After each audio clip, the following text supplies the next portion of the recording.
You've got Mel. And Mel has the one and only Rotem Omri. Hi, Rotem. Hi. Talking to us from somewhere in the desert.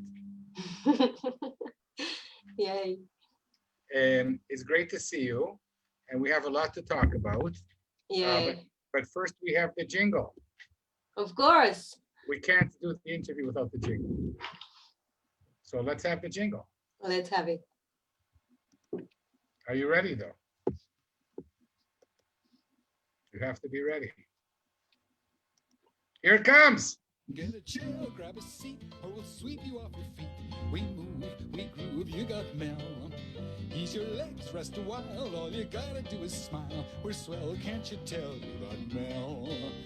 When the show begins, you better hold on real tight, or before you know it, you'll be high as a kite. Take a break, settle down, we're the only show in town. That's our road, don't you know, you got Mel. Give it up, don't think twice, we're a hurricane on ice. What the hell, give a yell, ring your bell, show and tell. Mademoiselle, give a smell, you got Mel. You've got Mel. And Mel has. Get a chair, Oh, grab a seat. once is enough. And Mel has Rotem. Yay. Rotem Omri.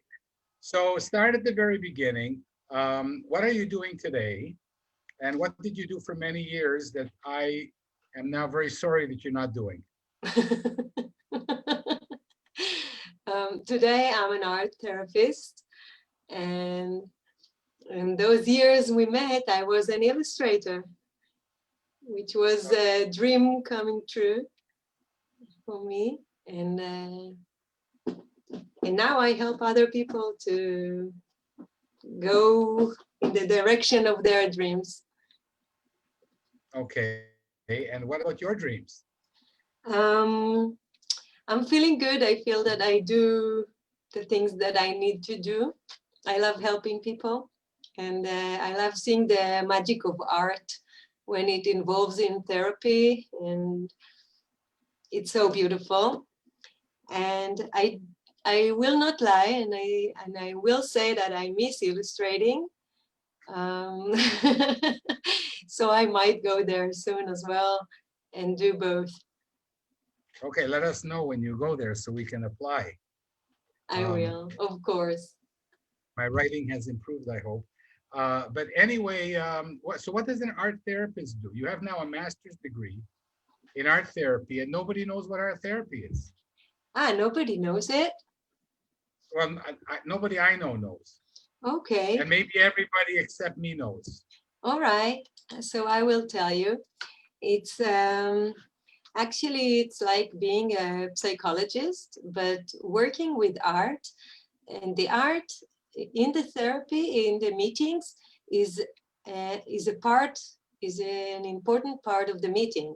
So people, and it's not only kids. Some people think it's only for kids, but it's not. I work a lot with adults as well, and they have the opportunity to express feelings and emotions and thoughts that they don't have enough. They don't. Not always we have the words to say it, but sometimes in art we can express it in ways that words cannot. So it's an opportunity to express those feelings and get to know yourself better when you do it, and also explain yourself better to others around you.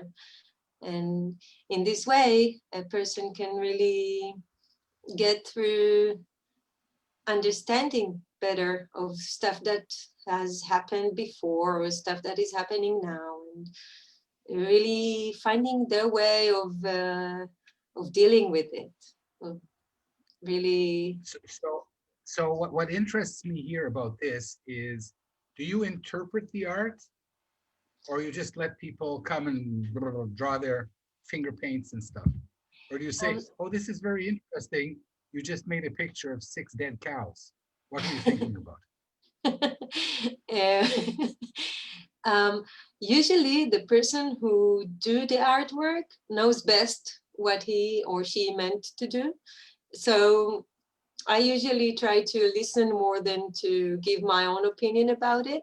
And when I'm listening, I sometimes feel things and see things that I can say. I can feel this, I can see that, but I always remember that the person knows better than me about his or her intentions. So I keep that in mind. And But Rotem, doesn't the person want to get better?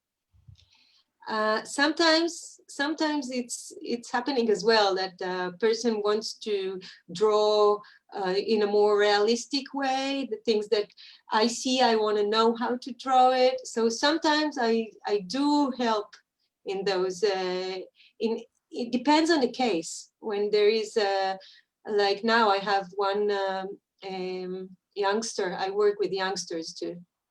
So a youngster of 15 years old, that he wants to draw what he sees, and I do give him the tools to do it, because I think it will help him feel better with himself, knowing that he can actually do what he wants to do. I think it can help this kid specifically. So I don't always go there, because sometimes it interrupts the process of deeper emotions and stuff that can go up and be discussed in therapy. And I don't want to interrupt this. So it's the balance. So first of all, it's very interesting, because when I said get better, I didn't mean getting better as an artist. I meant getting better here. So when you talk about art therapy, you're concentrating on the art side. Well, you know, I come from the arts. Yeah, I come from the arts. If Vincent van Gogh came to you, you wouldn't say, Vincent, maybe you need a little medication. No, I wouldn't. I would let him. Wow. I would let him express it all. Take some paper. Here, paint for you, Vincent. Work. Oh, and make me a birthday picture, please, so I can retire. So Rotem, and you left illustration for this, so we'll get back to it. But tell us about your life. So about my life, I've got a wonderful man that I love a lot, and I've got 3 wonderful kids, and a dog, and a cat. I'm talking about your early life, dear. And when we met, it was when when you were a little kid. Oh, when I was a little kid, yeah. I grew up in a kibbutz. I was one of those sleeping in the children houses, and I know what it means. And I'm a nature girl since I was a girl, because the kibbutz is also living in the nature and living in society, knowing how to deal with many kids around, and being like yeah, it's special, the kibbutz. It has the advantages. Yeah, so talk about growing up where you don't sleep with your parents from the age of 1 or half a year or 3 weeks or whatever. Yeah, for me it started when I was 4 years old or 3, and that's when we moved to the kibbutz. So I kind of remember it also, moving from living with my parents to sleeping in the children's house. And I remember my mom, she made a special book for me, a special children book just for me, about this change in our lives. Yes, beautiful book about the night and the children with all the other children around. I have to find it. Yes, it's here somewhere, and it's a really charming one. We have to publish it in our books. Yeah, that's true. That's true. It's a special one. I'm going to bug you now. I remember, because she made the illustrations, and I loved them a lot. Part of the things that made me want to be an illustrator was that I really enjoyed looking at perfect illustration, for my opinion, of course. And I really wanted to be the illustrator that can make those. And then the dream of being an illustrator, it was since I was a little child. It was right there. And I really knew that that's what I'm going to do. It was easy for me to go to this direction, because I was really there to begin with. So from what age do you remember drawing? Always. I always draw and always did art and all special kinds of arts. And also, you know, my mother, she's also an art therapist. And in our house, there was always the option to do art. It was always open, it was always there, as it is for my kids now. Always here Okay, to do something. But a therapist might ask you whether it is an escape from a childhood that today is considered a little cruel to take little babies and children and tear them away from their parents and put them in a child's house until they're 18. So I'm going to, in the meantime, before you answer, I'm going to take this because I just remembered that you're so multi-talented. You made this for me out of felt. And Yeah. it has a prominent place on my wall. Oh, Who is this? happy. Who is this? Yay. The smell dragon. Yay. So yeah, so we go back to the question. Is art a therapy for you? Yeah, it is. It is also a therapy for me. Sometimes it is to express my talent, but sometimes it's also just to express my emotions and my thoughts and my feelings and everything that I just need to express in a way that is my way. I So, use it, yeah. Okay, but you grew up drawing and illustrating, and what happened after that? Well, yes, I've learned when I was in the high school. I learned a course of drawing on the right side of the brain. I've learned from my aunt, and then I taught my friends how to do it. Because that's the way to draw in a realistic way, which is the way that usually at those ages, that's what you want to do. You want to draw what you see. And then understanding that it's not the hands, but the eyes that matter, that the way you look at things, that what matters. It really helped me to do it better. And I've studied. I went to high school. It was fun. It was nice. It was much nicer for me than the years before. And I went to the army. Was like a social worker, soldier, and it suited me as well because I always liked to help people. So it worked for me. But before the army, there was 1 year that I was in Bat Yam. I lived in Bat Yam and I was in the youngsters, איך אומרים, השומר הצעיר, movement, youth movement. A left-wing youth movement. Whatever. And it was a great year for me. 1 year to live in the city with some friends in a commune and do great stuff with the kids that are there, the kids and youngsters that live there in Bat Yam. And then after, I'm trying to get you to talk about Bezalel because you studied.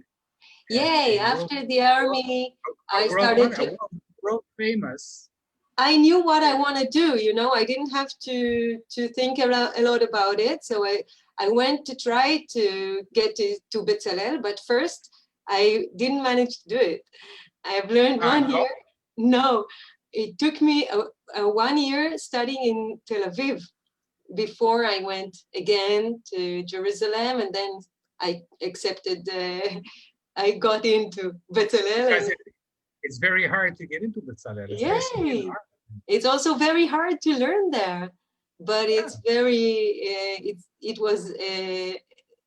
was something that I'm really happy I did it, and it was great for me to get to know all those people that studied there with me, and to really manage to, you know, to get professional, to be professional, and since then my dream was to to be an illustrator. And then when I met you, this dream was really, really happening, and it was great. I remember the day that you came to this. I worked at this kindergarten, Montessori kindergarten. Sorry. Yes. And I remember that they told me that you are about to come, and I didn't know you, but they say that you will come with a saxophone and that you write children books. So I said, wow, I will bring all my illustrations so this man can see. And you did. And it was really nice that you did. And since then we made some good books together. I think we made some lovely books together. Yeah. And so now we come to the question. You are an award-winning illustrator. You've won awards. People love your artwork, and you have a style with the plasticine that you studied at Batsala and then developed on your own. You want to mention Ronnie Oren? Is it worth? Go ahead. That's right. It was my teacher. Also, Yossi Abulafia was my teacher. I've learned some animation in Bezalel. Yeah. And okay, you also have a couple of kids around. Yes. Which is fine. So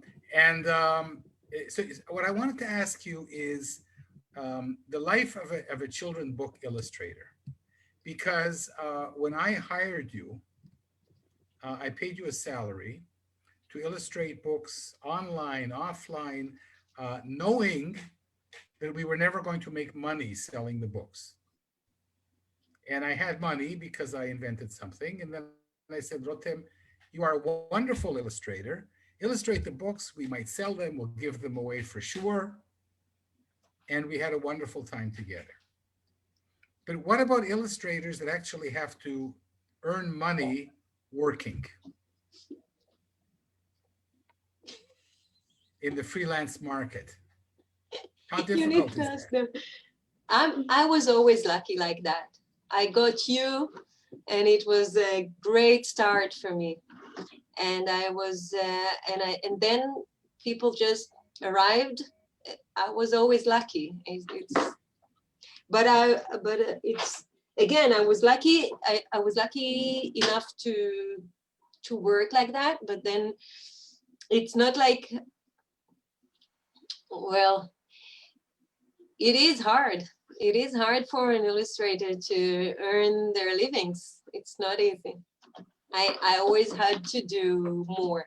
So I did also, I have taught young kids and all kinds of things.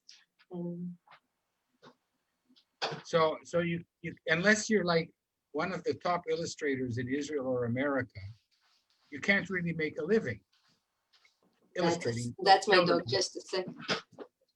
Okay. Here.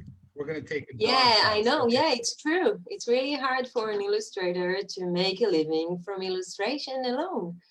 If you're not at the top of the top, it's difficult. And and to be in the at the top of the top, you need to work real hard as well. So when you get the manuscript, when I would send you a manuscript, what is the process that you go through before you, because the role of the illustrator in a children's book is more important than the role of the writer. You bring the animals and the characters to life. They don't live until you draw them. For me, first I read the story and I see if I like it or not. And if I like it, then it means that I can work with it. If I don't like it, yeah, if I don't like it, it will be really hard to do something with it for me. Did you ever tell a writer, I really don't like your story very much, and I'm not going to take all your money? It happened not in such a Bulgarian way, Gently. I just said, no, I'm too You're busy. very Or something. kind. I'm too busy. I'm just too busy. It's So this happens. it happened before, yes, because for me, I'm I know that it's a dream comes true. So I need it to be good, and it will be good when I like the story, when the story is good. Otherwise, what's the point? It's like wasting my time on something that I don't like, and if I don't like it, the illustrations won't be so good as well. So let's say you like the story, and then what happens? And then It's magical to me because I can't draw. What is the process? for me, for me, it starts with the story. I read the story, and then I start with seeing the whole picture of how the whole book is going to look like. If it's going to be with a lot of words, or maybe a lot of illustrations and just a few words here and a few words there. I try to divide the pages so I can see what will the story have, like to find the rhythm by dividing the pages. And then I start with the figures and illustrating or thinking about imagining the figure, the main characters, and trying to see how they look like, if it's to draw them or to work with clay or to try to see them. Usually at this point I will involve the author to let the author. Wow, but it was so long ago. I haven't done that for so many years. I'm like, we're gonna get to that in a few moments. Okay. So okay, And then the author has, for me, when I was an illustrator, the author had a word. We always discussed about it. I always show what I do, my work, and I try to listen to your point of view about it. Sometimes it's very different than what the author saw and imagined himself, and sometimes it's right what he or she imagined, and then from there we go on with the but scene. Rotem, in traditional publishing, the author and the illustrator don't have any communication. And maybe that's why maybe that's why I didn't go there. maybe that's why we stopped. Oh, I don't like that. I don't like that. Did I ever tell you I didn't like something? Did I ever tell you I didn't like something? You sometimes told me that it's not what you had in mind, but your mind is but your mind is so open that you, even when it's not what you had in mind, you could always say, wow, but I like it the way it is. So it was fun for me that I could just go on and do my art the way I wanted it to be, and you just let it be the way I saw it. Not everyone are like that. No, but I mean, if you're going to hire a top illustrator, you don't want to argue with her about her vision. For me, writing a children's book is like throwing a ball in the air. But the person who has to take the racket and smash the ball is really the artist. I think it's one of the best things that happened with working with you. It was this, that you see it this way, and not always it's like that. Not all the authors can see it that way, and sometimes it was really hard to try and do what the author wanted, and then it's not my taste. So okay, that's and I'm paying. difficult. Yeah. Yeah. So, but Rotem, with all your talent, why didn't you try and work with traditional publishing, traditional publishers in Israel, in America? You won a contest in America. Why didn't you try and become a famous traditional artist of children's books? I don't really know. I think much of it is what we just said, the connection that I like to have with the person who wrote the book. And I think it's also connected to the fact that I'm not I'm not a public relations macho. I don't know how to do it so well. It's not my profession. I'm just an illustrator. I don't really know how to publish myself, and I don't really like to publish myself. It's very easy for me that things just came to me, and that people just asked me to illustrate their books. So, all right, I will do it happily. And I didn't really have to publish myself, so it was easier for me like that. And I didn't push myself too much. But when I saw the content that was the Tommy de Paula, I just saw what they suggested to the exercise that they said, and I was like, oh, that would be fun. And so I went for it, and it was nice, and I won. So it was nice, but Well, it's not too late. I mean, perhaps part of this interview is to persuade you to get over your trauma from the kibbutz children house and have enough ego powers to go back to what you do so well. I really, you know what? I really hope that I am doing well now as an art therapist. I I'm sure really you hope. are, but you're letting other people create art and you're not creating the art. Yeah, I think it's true that it needs to be both. I do create, but I don't publish. It's different. And I do my art, but I really don't publish it. I keep it to myself because I do it more in an art therapy way, which is it doesn't have to be perfect. And as an illustrator, I always wanted it to be perfect. And as an art therapist, it doesn't have to be perfect. It's something else. It's like it's freedom, but it's also not a product. It's not a product. It's just to express myself. So I do it, but I don't publish. And if I will decide to go back to it, then yeah, maybe yeah. I don't know. We will see. We will live and then we can tell.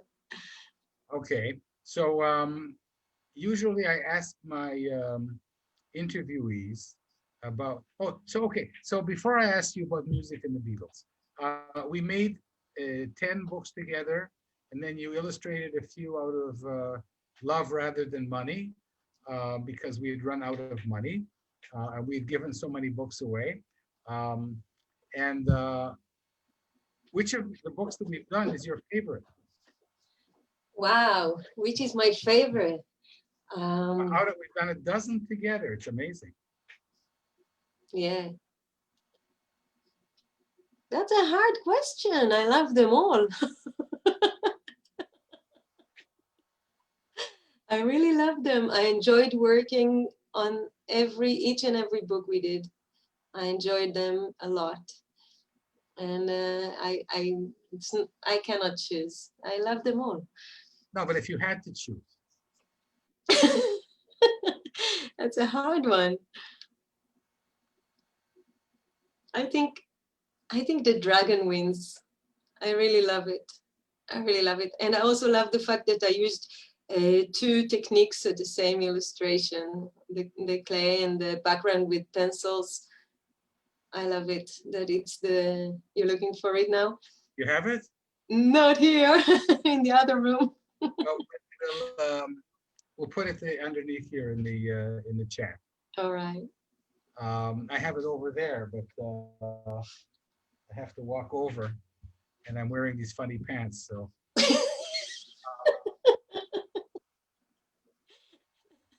So I think that when people have a look at your art, they will realize that you should find a way to go back to it. I mean, it's not just the money. Your wonderful, lovely husband makes a living, and it would be really great if you made a wonderful living too. But between you and me, you could go back to illustrating, and you could actually. I'm going to now make an idea, because you created a few books of your own. I translated one, and Yeah. it was beautiful. Thank you. And forget people like me. You should become an author illustrator. I will speak to you about this because in America they are looking for author illustrators now. So maybe you should consider going back to this, given your immense talent. Now let's go on to Beatles. Thank you, Mel, for this advice. That's my art therapy. Mhm. Go back to art. Leave the therapy. So so music and the Beatles. Yeah, I love the Beatles. We Go sang on. Beatles together. You remember? Yeah. Yeah, it was sweet. What do you want to know? I always loved the Beatles, always. My father loves them. So I've listened to the Beatles since I was a little child, maybe since I was a baby. And now my kids are listening to them as well because they're wonderful. I love the music. I love the lyrics, and I've learned my English mostly because of the Beatles. Yes, they did For a good somebody job for me. you grew up in a kibbutz and your English is spectacular. So what is your favorite Beatles song? I love Blackbird, Okay. and I love the um, mm,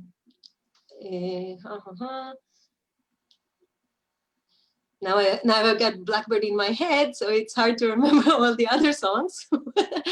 I love them all. Okay. So I'm going to ask you now to sing a few bars of Blackbird. All right, like that, no music. You're No not music. gonna play. This is music therapy now. All right. Blackbird singing in the dead of night. Take these broken wings and learn to fly. All your life, you're only waiting for this moment to arrive. Blackbird fly. I will not sing the whole song. That was beautiful. Thank you. So now that we've decided on what you're going to do tomorrow, which is to get up and start sending queries to agents in the States, but what haven't I asked you? Hmm? What haven't I asked you? You said that you will tell me a story when we're gonna get live, and you still haven't told me that story. You Ah, remember what was it? yeah, because you were here with your daughter Ah, okay. for Yeah. the show. And I asked her, what is her favorite book that you illustrated? And she said, Mel the Smell Dragon. Oh, I'm going to go over and get it. Heck. So people will see my pants. So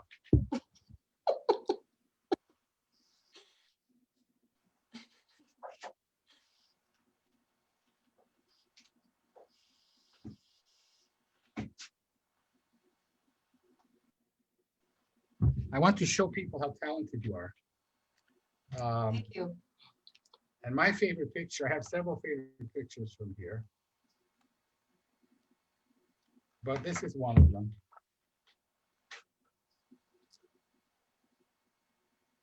Yeah, I love that this one picture. as well. The Dragon Food Store. And I love this one with the ice cream, with the Betty Boop on the wall. It's just great. And of course this also. Oops.